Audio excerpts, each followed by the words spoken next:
বিনা স্বার্থে তো বন্ধু বান্ধব গুলাও কাছে আসে না। বিনা স্বার্থে বউ আপনাকে ভালোবাসবে না, বুঝছেন?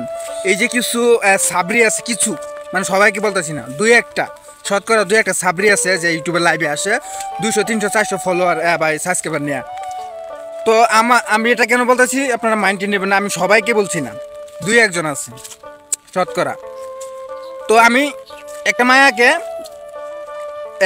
একটা মায়ের লাইভে গেছিলাম, তো তার ফলোয়ার ছিল সাবস্ক্রাইবার ছিল আপনার 300 350 মতো হইব, ঠিক আছে? তো আমি একটা কমেন্ট করছিলাম যে আপু আপনার লাইভে আমি নতুন।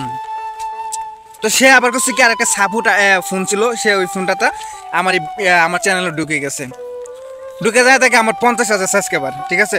তো আমার 50,000 সাবস্ক্রাইবার দেখেছে অনেক, মানে আমাকে পাম যা দেওয়ার কাম সব দিছে, বুঝছেন? মানে সব যে ভাই আপনার এত বড় ইউটিউবার, এত হেন তেন, আমাদেরকে একটু সাপোর্ট করেন, একটু সময় দিতেন বা একটু বুঝাইয়া দিতেন কীভাবে কি। তো আমি ভাবলাম যে আপু আমি আমি আমি নিজেই সময় পাই না, কী করবো, আমি জাস্ট আজকে আপনার লাইভে ঢুকছি, বাট আপনার কথাগুলো ভালোই, এমন কিছু বলছিলাম। বলতেছে যে ভাই আমি আপনার ছোটো বোনের মতো, আমাকে একটু সাপোর্ট করেন, ঠিক আছে, একটু পাশে থাকেন। তো ভাবলাম যে তো ছোটো বোনের মতো পরিচয় দিছে, তাই একটু সাপোর্ট করেই দিই, কী সমস্যা? মানে দিতে দিতে মানে একটু মুভমেন্টটা চেঞ্জ হয়ে গেছে গা, যে ভালোবাসা একটু গভীর হয়ে গেছে গা, যে ছোটো বোনই তো একটু সাপোর্ট করে দিই, ঠিক আছে? তো সমস্যা কি? মানে নিজের কন্টেন্ট বাদ দিয়া ওনাকে সময় দিই, ওনার লাইভে যাই, ঠিক আছে? লাইভে যাই, তখন তো তার রেগুলার লাইভে যাই, তার কিছু ফলোয়ার্স হয়ে গেছে, যে আমার কিছু ফলোয়ার্স ছিল, অডিয়েন্স ছিল, তাদেরকে নিয়ে ইয়াড করছি, যে বলছি ওদেরকে সাপোর্ট করো, ভালো কন্টেন্ট বানায়। তো এরকম করতে করতে না ও প্রায় 3-3.5 মতো ফলোয়ার্স হয়ে গেছে।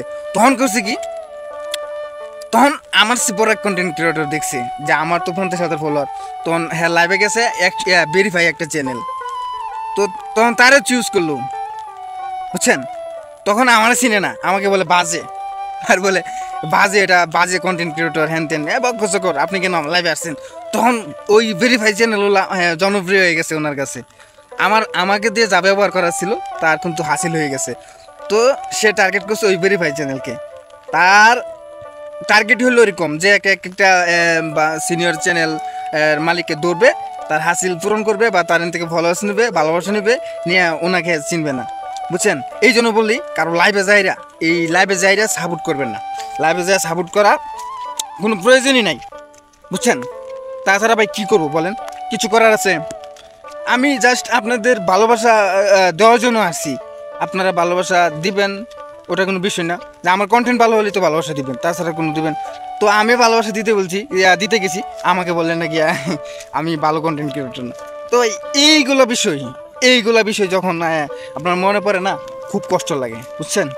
তো এই জন্যই বলতেছি আপনার নিজের কন্টেন্টের জুড়ে সব কিছু করবেন, জাস্ট ওগুলা বাদ।